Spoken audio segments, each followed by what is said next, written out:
Hello and welcome to a special edition of the Salt and Light Hour. I'm Deacon Pedro.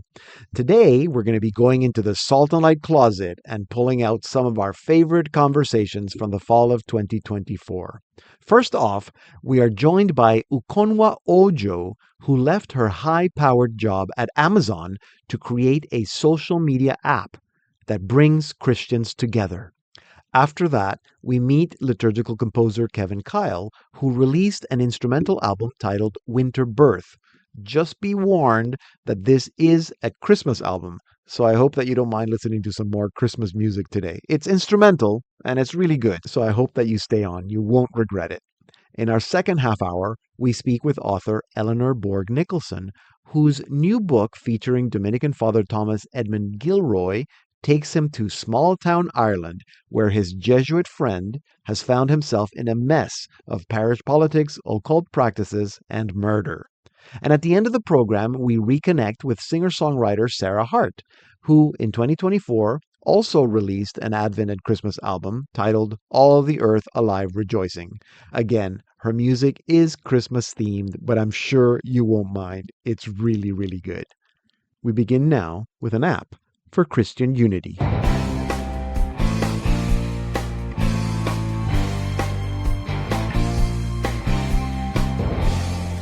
You're likely familiar with the scripture passage from John 17 when Jesus says, "May they experience such perfect unity that the world will know that you sent me and that you love them as much as you love me."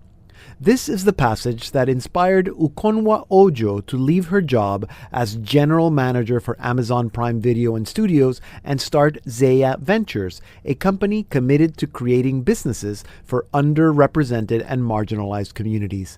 This led to the creation of the Zaia app, which has the simple goal of bringing all God's people together. In order to learn more about Zaia, earlier this year, when she was in Canada, I had the chance to sit with Ukonwa Ojo, who told us all about the inspiration for Zaia and explains how it all works. Here is a portion of that conversation. Ukonwa, it's so good to meet you. Thanks for being here. Thank you for having me. Why did you get interested in Christian unity? That's a really good question, because it's not anything growing up or even in my adulthood that I had ever really thought about, to be honest. It was one day I was reading my Bible like any other day, to be honest. And I ran across John 17, 20 to 23. And it was after Jesus had left the Last Supper and before he went to the Garden of Gethsemane, and he was praying to his Father. And the line that caught me was when he said, "This is not just for my disciples, but for everybody else who will believe in me." So I said, "Oh, that includes me." And then he kept going and he says, "I wish they would be one as you and I are one." And then he continued and says, "Because if they are, that's how the world will know that you sent me and that you love them as much as you love me." And even though I had read the Bible a lot of times, I didn't remember ever reading that before. It was like I read it for the first time. And there was something about that scripture that just grabbed a hold of me, and I couldn't let it go. I kept thinking about it. Because the reality for me was, I was like, okay, so if the world doesn't know that he loves them, and the world doesn't know that, he sent Jesus, then that's because we're not united. And I think for me, it just became like totally clear. I was like, oh, like that's it. And I was like, okay, well, how ununited, how divided are we? And then that started the rabbit hole. Right. And I started doing the research, and I was like, okay, there's 2.6 billion Christians in the world. Okay. Then I was like, 46,000 denominations and rights. I mean, I knew we had a lot of denominations. Yeah, I had no idea. no idea it fractured to that amount. And I went, oh my God. And so that became the burden that just got heavier and heavier and heavier. So it became, I love that you used the word burden. Did it feel that did it become like your personal, like, commission? Like, this is your mission now? Yeah, in a kind of scary way, because I was a corporate executive. So that was not a burden that I sought out or maybe even wanted. I was like, I was like, what does this mean exactly? I don't know. But it was a burden that I couldn't ignore. And I just knew that I had a part to play in helping with that, whatever that would look like. So was that what led to the idea of the app? Yeah, because I started, like I said, it became a burden that I thought about over and over All the again. time, And I constantly. prayed about. Yeah. And then I was like, well, we can't. How do we ever get back together other than like in heaven? But it can't be in heaven because he said it would be an example to the world, and the world is not in heaven. So it has to happen on earth. So it's like, okay, so how do we all get back together in unity? And I was like, well, we can't do it physically, but here I am working at Amazon. We can do it online. Okay. We can all come together online. Well, what does that look like? And so like that exploration was like, okay, well, what if we designed a place where regardless of denomination or language or country, you could just come be a part of and feel for the first time like I'm not only a Christian as part of my church, but I am part of this global community that I can now kind of see, feel, touch in a way. Yeah. And like what could the power of that be? And to be honest, it was scary at first because like 2.6 billion is a really big number. Okay. And a lot of people told me all the reasons why that would never work. They were like, you don't even know. The church would never come together. Like, that's the whole reason why we're fragmented. Like, these people believe this. And what about if they don't believe? What if they fight on the... Like, they gave me all the reasons why it wouldn't work. But I couldn't let go of the burden. And so I just had to walk in obedience and do what I felt I was being led to do. And the truth is that there's so many more similarities than there are differences. Totally. When it comes to Christianity. And there's so much that we can do together. Totally. Why Zaia? What does the word mean? So Zaia means light. And that's what we're called to be the light of the world, which, to be honest, I love the name Salt and Light. That salt of the earth and light of the world. Yeah, we're called to be light. Yeah, and it has, the double meaning of being a short form of Isaiah, and then it also means light. And it was like, as soon as I thought so hard about what the name should be, like probably for too long, like overthought what it could be. And like one day it was just like, call it Zaia. And I was like, oh, I like that. And then I went to my team. I was like, I know we've been throwing around a lot of names, but what do you think about this name? And I was like, okay, thank you, God. That was a good name. It's short. It means light, which is what you called us to be in the world. And it also shows an example of what we want this platform to be, where other platforms divide and depress. This will be a platform that gives light, that gives inspiration, that brings levity. Okay, I think this feels right. So does this work like any other networking app? Yeah, I Even believe though the intent is different? Yeah. So I think it's an opportunity for people to connect. It's an opportunity for people to get inspired. So there's entertainment right there because it has a feed like other social media apps. It has a feed. But it's a feed that inspires you. It doesn't deplete you. It's a feed that builds you up and edifies you. But it's also, it brings people together in community in a way that I hope will be really powerful for the kingdom. We have an aspect of the app called Tribes, out of, the 12 tribes of Israel. And my hope is that people really get to find their people within the Christian community.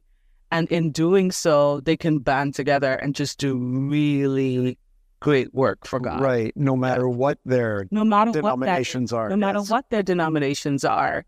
I think in meeting each other, we can be like, oh, you're Baptist, you're Catholic, but we all really care about eradicating homelessness. Yes. Well, how do we work on that together? Like, my hope is that when they come together, like, oh, well, I really care about that. I didn't know you really cared about what we all really care about that. So, okay, how do we work together to make that happen? Yeah.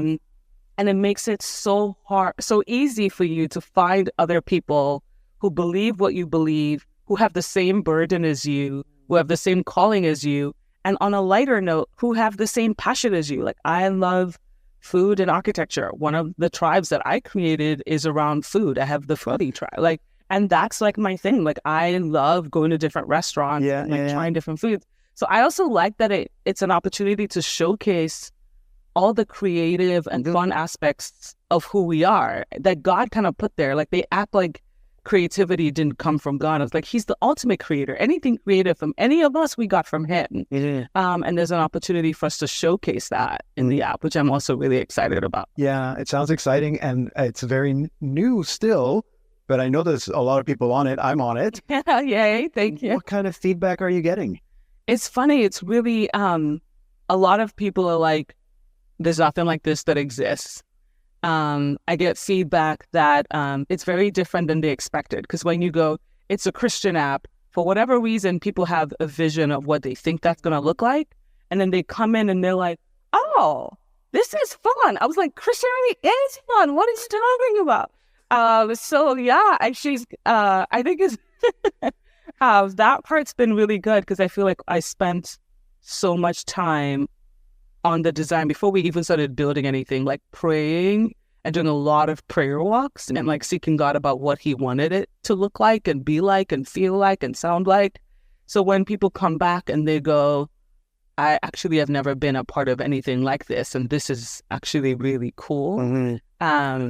I'm just grateful that like we've started the journey. I believe it will be a long journey, but that we've started the journey of what the potential could be. It's an ongoing journey until we all get to heaven, right? Until we all get home together. Exactly. Why do you think, and I know, yes, the command, Jesus' command, that was his desire that he prayed to the Father, that we all be one. But why do you think it's, other than that I think it's written into our faith, into our Christian faith, that we must strive for unity. What would you tell that person that's maybe confused about that? Other than the fact that Jesus said we should be one. Yeah. Why should we believe in Christian unity? I think unity, period, is powerful. It says a house divided against itself will fall. Yeah. And there's so much division. And there's so much division right now. Yeah. There's so much division in the secular world. There's so much division in the Christian world. There's division in families. Like I say, even stop with the macro, like kind of super micro. And I think that where a lot of the systems and algorithms of the world today are designed to divide, like literally designed to divide, because that's what's more exciting, right? That's what feeds the algorithm. What about, like, what would it look like if we flipped that on its head and we built something that was more like what our Father intended, which is that there's power unity, and so much power. We talk about the Tower of Babel, like even he acknowledged when evil is united, it's like, oh my God, we need to give them all different languages so they don't build this like crazy tower and try to get to me. So yeah, I definitely think that unity is powerful within or without the church, like even outside of the church, it's really powerful. So when you bring that into the church with the power of the Holy Spirit and with the Great Commission that we have, there is no limit to what we can accomplish if we work together. And that would be the same even if we weren't Christian. So imagine if we were Christian, under the power of the Almighty, empowered by the Holy Spirit, and we're all on the same page and of one accord, there was nothing that we cannot do. And I don't know how God will use that. I just know that it will be mighty in its full potential. And so to play a small role to help us achieve that is an incredible, weighty call, but incredible call to be a part of. No, what a blessing to have that burden. And thank you for carrying it and helping us carry it, and for bringing us a little bit of light today. No, thank you. That was part of a conversation I had with Ukonwa Ojo, CEO and founder of Zaia Ventures. You can download the Zaia app wherever you get your apps. Here now is Carol of the Bells from Kevin Keil's new album, Winter Birth.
That was Carol of the Bells from Kevin Keil's new album, Winter Birth.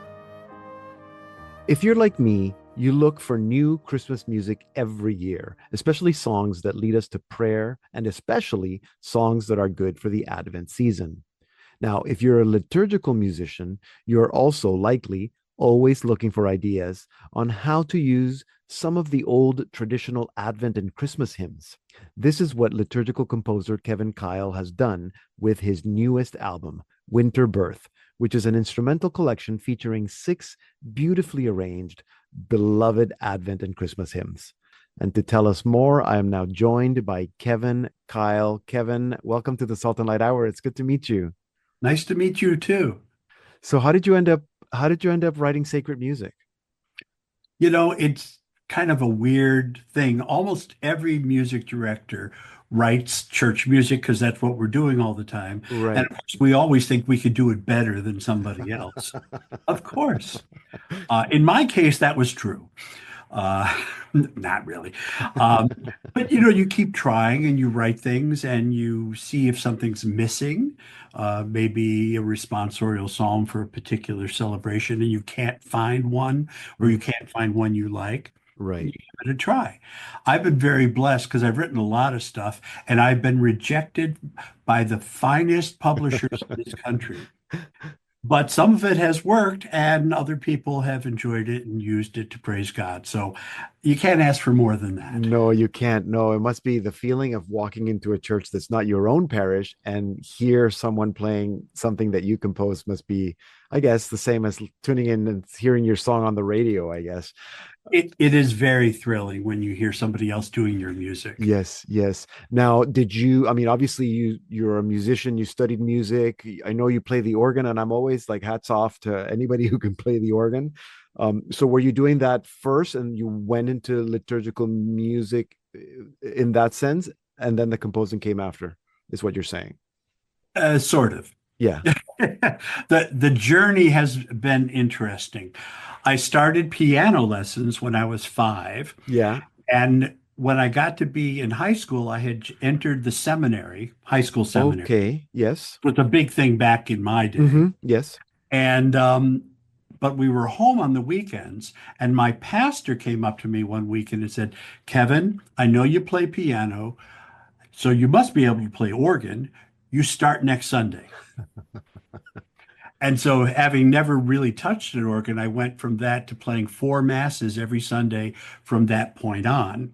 Uh-huh. And for me, it was enjoyable, but I never thought that it would be my life's calling. Right. I had studied and planned on being a music teacher, but all during that time, I was working in parishes as music director or a choir director or a variety of different things.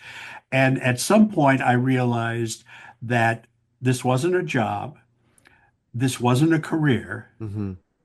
This was a calling. Mm-hmm. And so at that point, I've just been doing it and doing it. And every now and then an opportunity comes up for me to write a piece of music. And, I've been very blessed that other people like my music. Yes. Yeah. So when it comes to, I know, because Winter Birth is an album that just came out, but you've done similar albums in the past. The Yes. Glory of These 40 Days, Lenten Hymns, and even King of Love, which is kind of more for general use. But the idea seems to me to be very interesting, that you're providing other liturgical musicians ideas as to how they can be more creative with some of these traditional hymns. So would you say that that's your main purpose, or is this an album that because I want to just put it on my CD player and listen to it at home? Well, most of these pieces that I've written for people in my own music ministry. Okay. So I may have a flute player or a violinist, Okay. and I want to do something special with them. And so that's I see. what I'm doing. And I don't like things that sound like somebody is just playing a song and somebody is just playing the melody along with them. I find that very boring. Mm-hmm. So I try to write interesting harmonies and little Right. twists and turns, and that makes, for me, the music more enjoyable. Of course, it drives the soloist crazy, but that's okay. No, but it makes it more more pleasant for the listener. So Is your hope then that a liturgical musician can be inspired to maybe even write their own? Or I mean, I know the sheet music exists, so if I have a flute player in my parish, I could say, hey, this song, hey, here's a flute part for O Come Emmanuel or whatever. I mean, I guess that's an option that everybody has when Mhm. they listen to your music. Well, these pieces were written specifically to be played in parishes as a prelude before a mass Okay. begins, or maybe at the offertory, different things like that. Mm-hmm. But I would be delighted if my writing inspired somebody else to do their own, Mm-hmm. because ultimately you want to pass on. You want people to be inspired and perhaps uh, given some tools that they can use to create music of their own. Yeah, absolutely. Do you find that there's something specifically challenging about the Advent, maybe even Lent, but Advent Christmas season when it comes to doing music or music in church? Advent's not too bad. The problem with Christmas is, of course, there's a limited repertoire and we all know the songs. Yeah. And so when I was writing the Christmas side of this particular collection, I tried to come at it kind of sideways Mm. so that it's not going to sound like everybody else's Angels We Have Heard on High or O Come, Hmm. O Come Emmanuel. It will have a unique sound that I like to think is my own. Hmm. Do you have any advice then for that liturgical musician that's listening right now, thinking, "Oh, I don't know what to do. I'm so tired of O come, Emmanuel, and O come, Divine Messiah." What's your advice for them? Don't be afraid to try and write your own arrangements Mm. and be bold. Don't think that something you're writing just sounds too weird or too different from other arrangements. There's no reason why you can't try. Also, the other thing I always tell people is be careful, because when you write music, you fall in love with that piece of music Mm. like you would for a child. Yeah.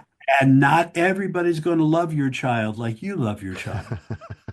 So you have to be able at times to take criticism and to accept somebody else's opinion and maybe revisit that piece of music with the suggestions that you might have gotten from people. Yeah, that's good advice. Sometimes the one who doesn't like your child is the pastor.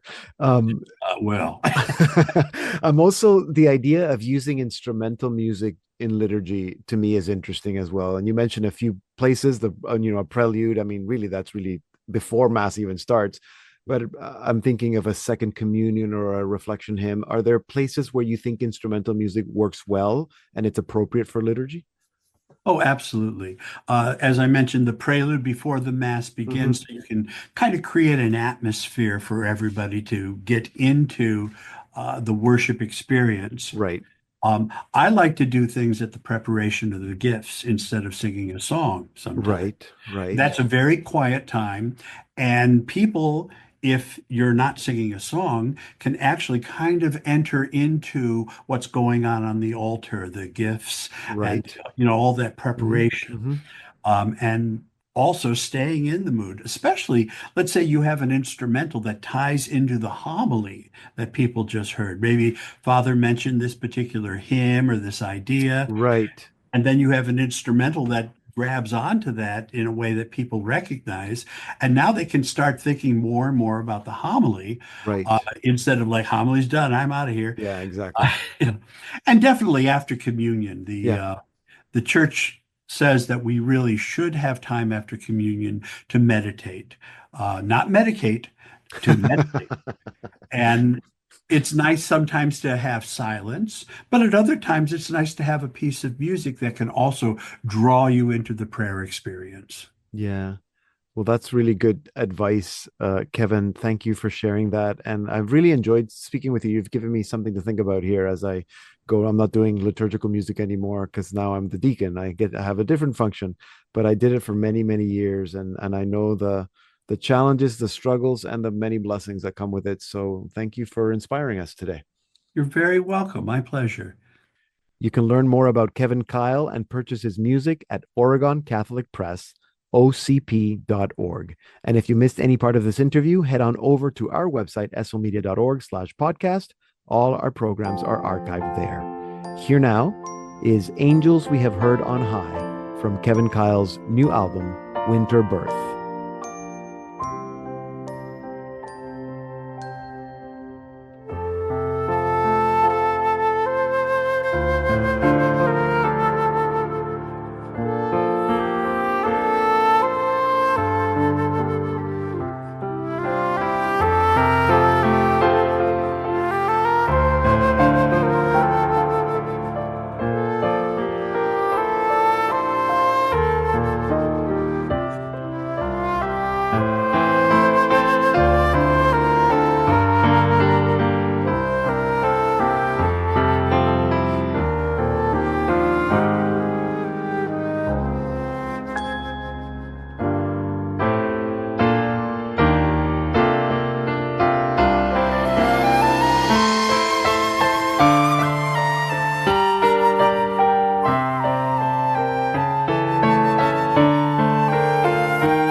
We're listening to Angels We Have Heard on High from Keil's album Winter Birth on this special edition of the Sultan Light Hour. I'm Deacon Pedro. Check out our website at somedia.org/podcast.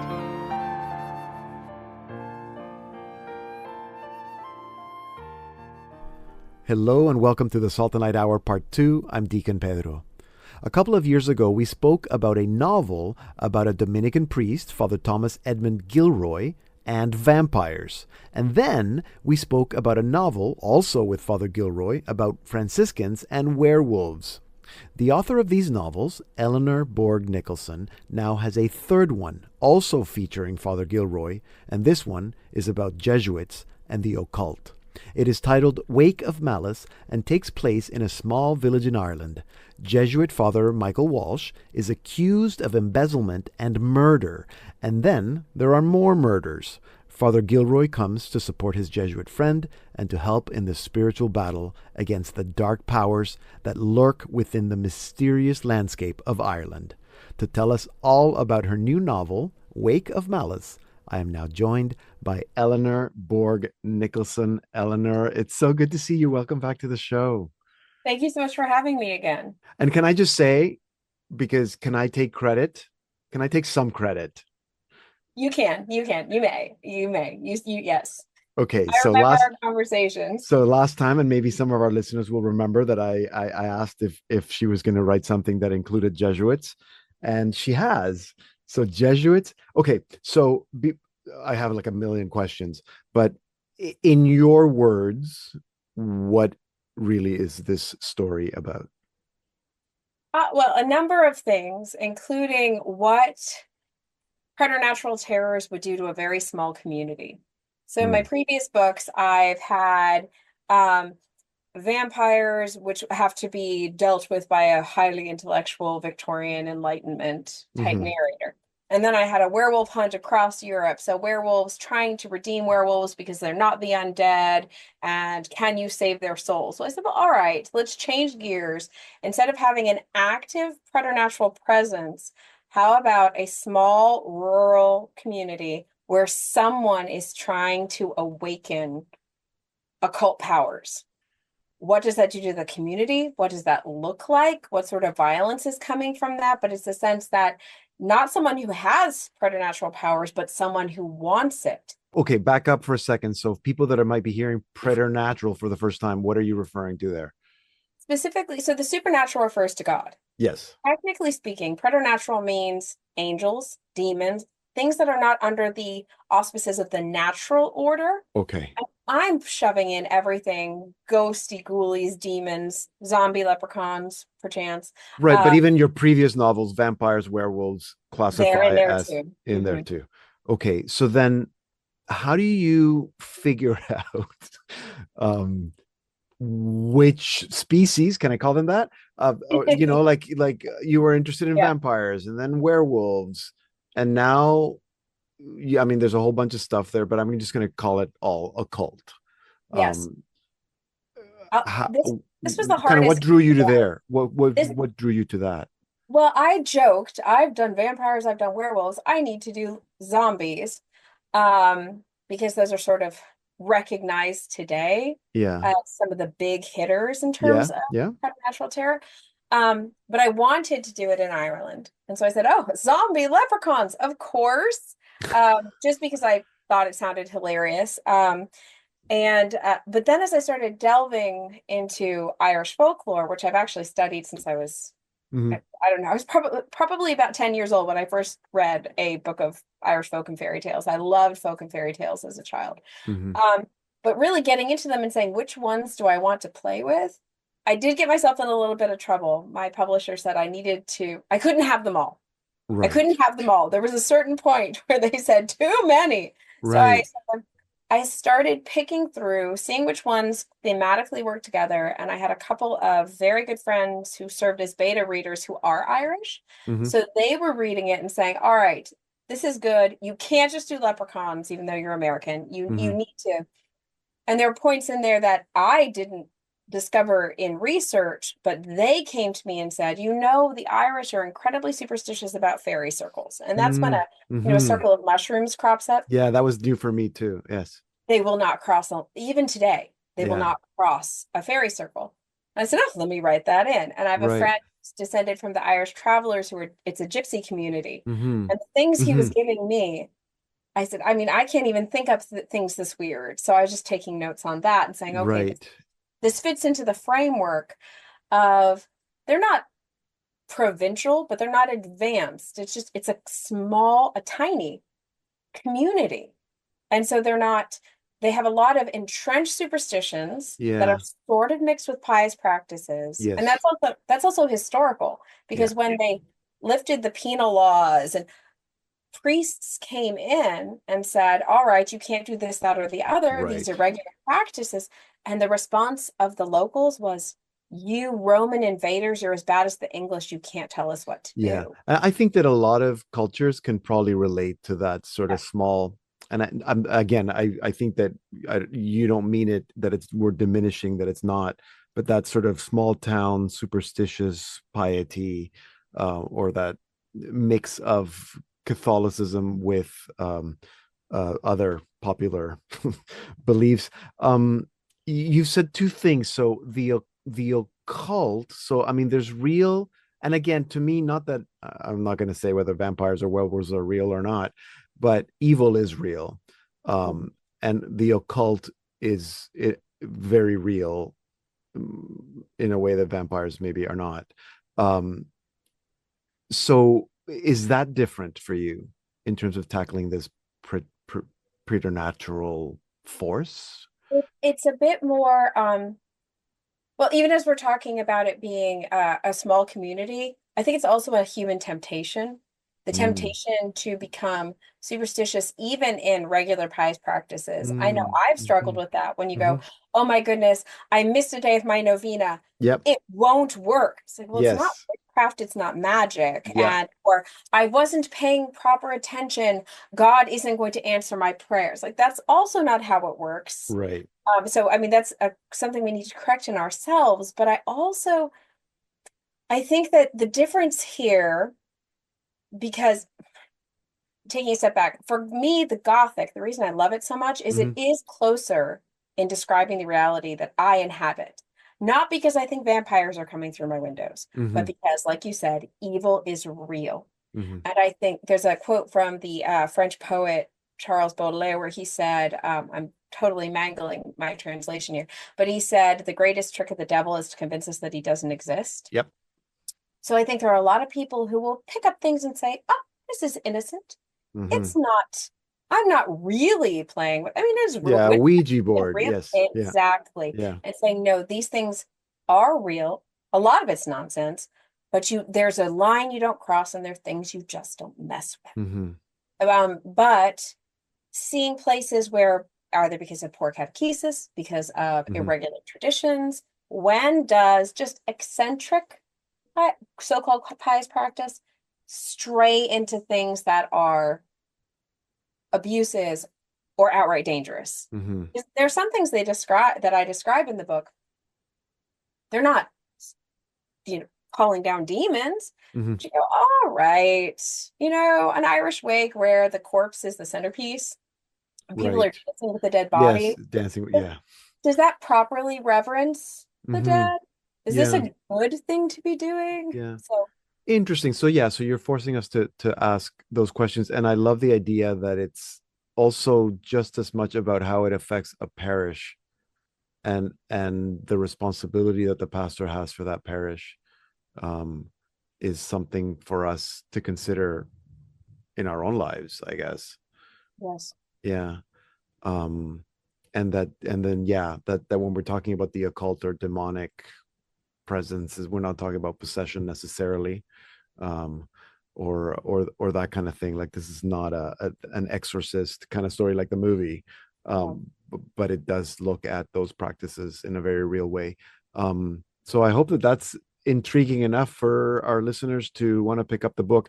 I have to say out loud, and I'll say it here for everybody to hear, that of your 3 books that I've read, this is by far my favorite. The characters are really come to life. I can imagine them, I can picture them, I can hear them speaking. So if anybody likes Irish lore, definitely pick up the book.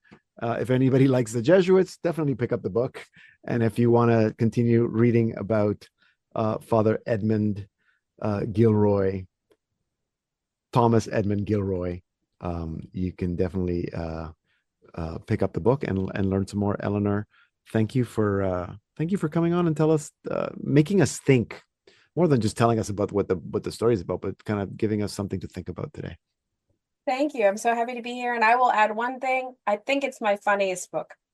I think it's it's all about death, but I think it's my funniest book because laughter is my awkward coping mechanism. So everybody's I think it's outrageously funny. It was the first one my eldest 2 children were allowed to read. Okay. Because I also found, I think there are parts that are frightening, but I found that they could, having read enough murder mysteries, it's true. I thought they could read. They could handle this. Maybe not vampires quite yet. Yeah, I see that. Absolutely. So your oldest is 12, 13 or so. So that could be good for some of our listeners if they're thinking that maybe their 13-year-old could read this book. All right. Eleanor, once again, thank you so much for what you do and for your creativity in sharing it with us. And hope you and your family have a Merry Christmas. Thank you so much. God bless. Eleanor Borg Nicholson is the author of several novels, including A Bloody Habit and Brother Wolf. Her latest is Wake of Malice, published by Chrism. Here now is our featured artist of the week, Sarah Hart, with Lowly the Cradle, from her new album, All Earth Alive Rejoicing. Lowly the cradle where Jesus lay. Lowly his place among cattle and hay. God condescending to give us the way. Lowly the cradle where Jesus lay.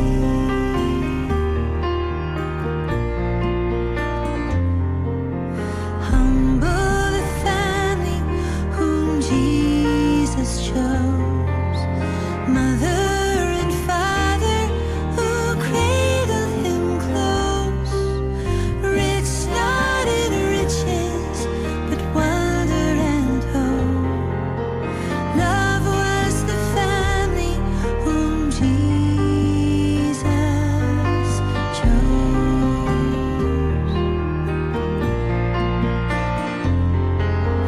Into our shadows, the light of the world comes to unravel the darkness.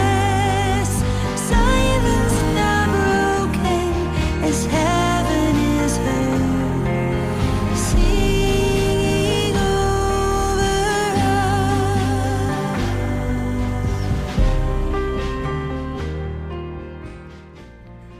We're listening to Sarah Hart with Lowly the Cradle from her new album, All the Earth Alive Rejoicing. Sarah Hart should be no stranger to any of you.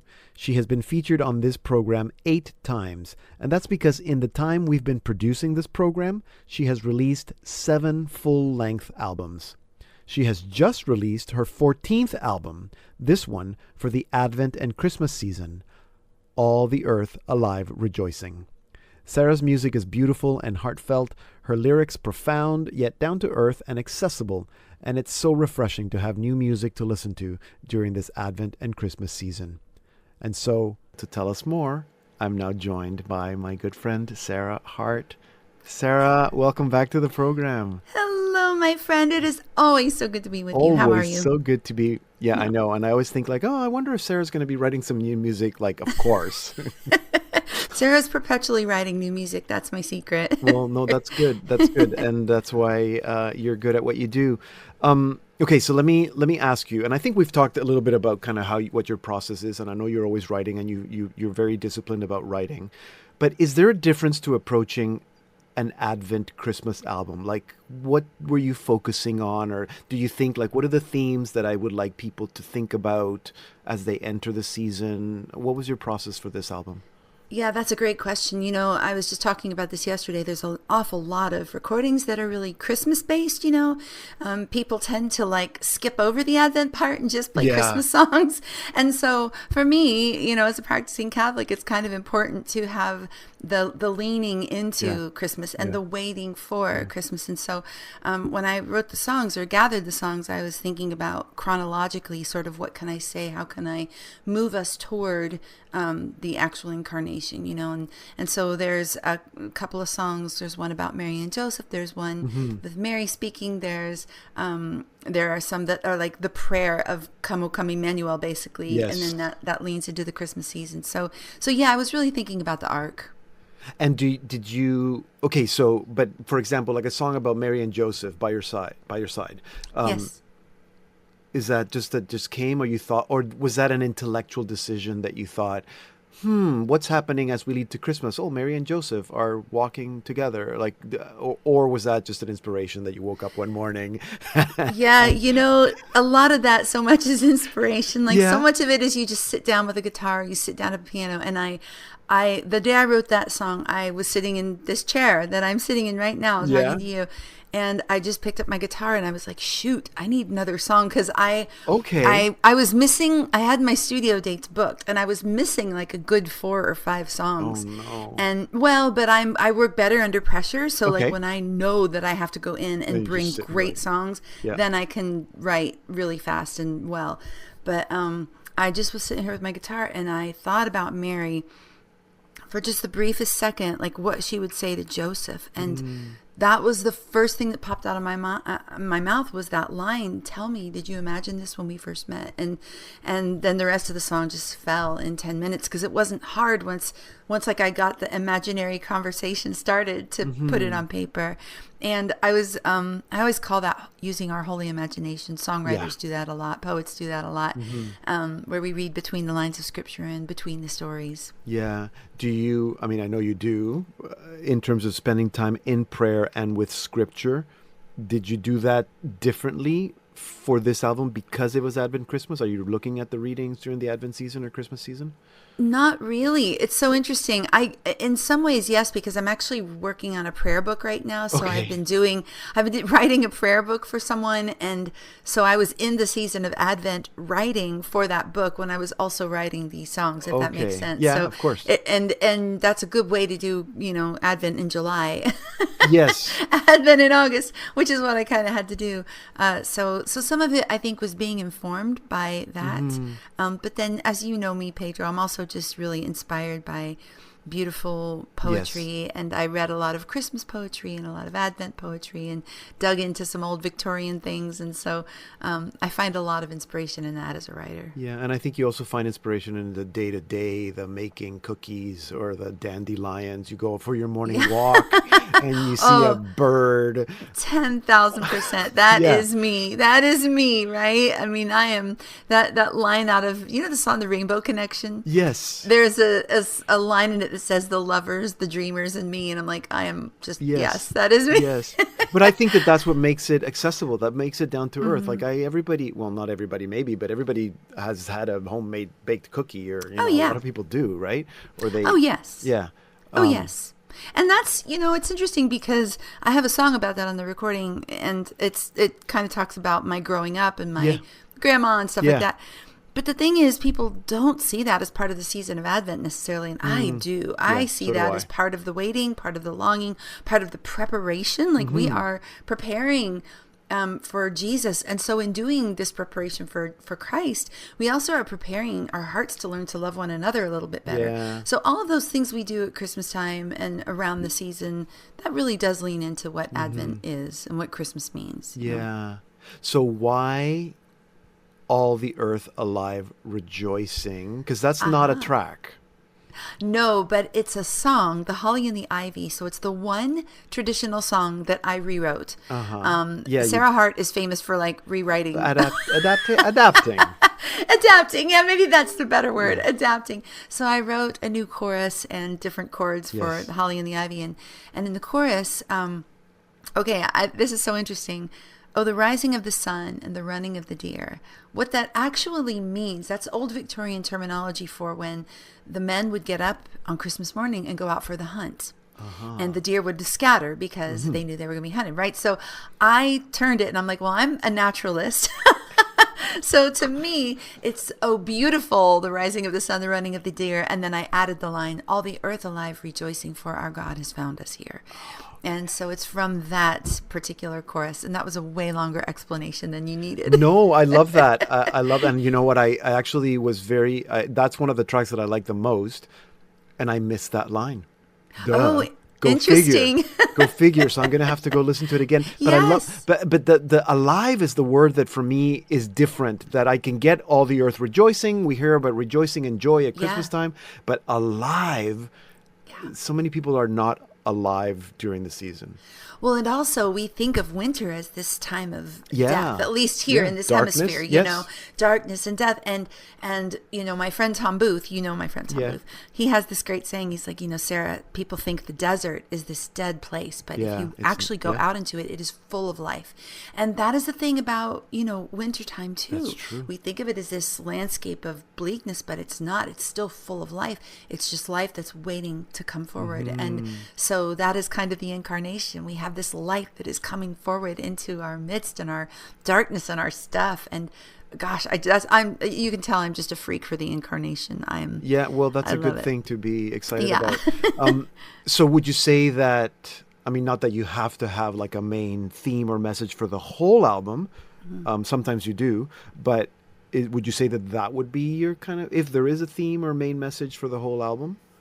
I think the theme to me is just, maybe it's more in the music, because I think the music is very much something that is introspective. So I guess if I could say anything about it, it would hopefully be a thinking person's guide to the incarnation and the season of Advent and the season of Christmas. I always want to be very intentional in my lyrics and trying to help people see something in a new way or experience God in a different aspect. And so I think that's always, maybe that's the theme of this, is just a little bit more of a intellectual and heart approach to what it really means, diving into that meaning of incarnation. Do you think, I'm curious about exactly the word guide, to guide them? Yes. To do something? It's more than just the intellectual makes you reflect profoundly on a deeper level, so that your experience is different. So I'll tell you something about myself. I travel a lot, right? And when I travel, as an artist, I am always thinking about this when I am performing in front of anybody. I'm thinking about that person in the pew who has come to my concert and may really not want to be there, or may really be angry at God, or may really be fallen away, or may really not understand what faith is even all about. And that's always who I'm trying to write to and sing to. I'm trying to help people come to a little bit deeper understanding of who God is, that God is for you, that God is here for you, with you and within you. And that's always the place I write and sing and perform and speak. live hopefully from, and I think that's really what I mean when I say, hopefully it will help people to think about their faith, to consider who Christ is, why he came, the riches that are the real treasure that is the coming of Christ. Yeah. If that makes sense. Yeah, of course it makes sense. And we forget that those people are sitting in the pews, even at Sunday Mass, sometimes, every Sunday. Every there. Sunday. Yeah. Oh, yes, they're every there. Sunday. And especially during the Christmas season. I mean, at Right. Christmas, everybody goes back to church and they're there and they're struggling. Yes. We're going to end the program with... it's a re-release. You just told me God so loved the world. Yes. But I think that is a great song that kind of maybe summarizes everything you just said, because that's the message that people forget. Yes, and that God so loved the world, it gets thrown around a lot. Yeah. It's kind of become like a Christian meme almost, So to be able to write a song that really unpacks the meaning of what it says when it says God so loved the world that he gave his only son. So I hope people will find the power and real meaning in that in this season. I think they will, and especially if they get to have your soundtrack to accompany them. Okay. Yes. So this has been great, Sarah. Thank you. It's so fun to see you and to talk with you and to listen to your music always. And I was going to say keep writing, but I know you will. So it's not like we won't ever see you again in this program. I will. And thank you, my friend. It's always such a joy to talk to you. And thank you for what you do and for the beautiful ministry of Salt and Light. It's a joy. It's a joy. Thank you. You can learn all about Sarah Hart, purchase her music, and book her for your event at her website, sarahhart.com. If you missed any part of our conversation or you want to listen to it again, you can go to our website, slmedia.org/podcast. And here now to take us out is Sarah Hart with God So Loved the World from her new album, All the Earth Alive Rejoicing. In all the wonders that have ever been, there's never been a wonder quite like this one. That sweetest love would condescend to bring an end to the hopelessness within us. As in the dead of night a cry of mercy cut the dark, a word to break the silence we had felt so very long. A song like none had ever heard. God so loved the world. In all the mysteries that ever were, we'd never heard a mystery so wondrous. The Father with a cherished Son would send this child, his only one, to save us.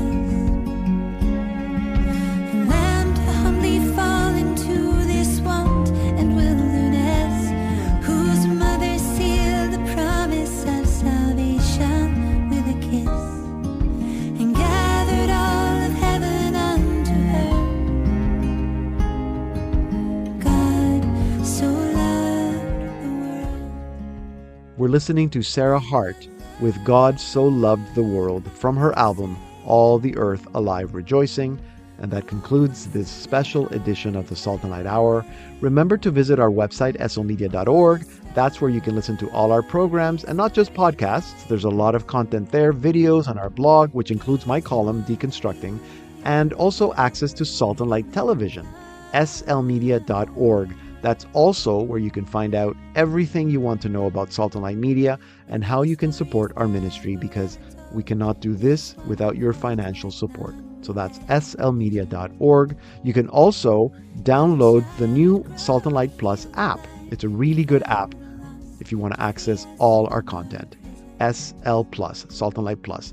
If you have any comments or questions, you can send them to me. Email me, pedro@slmedia.org, or you can find me on Facebook or Instagram. Thank you for being with us today. I'm Deacon Pedro.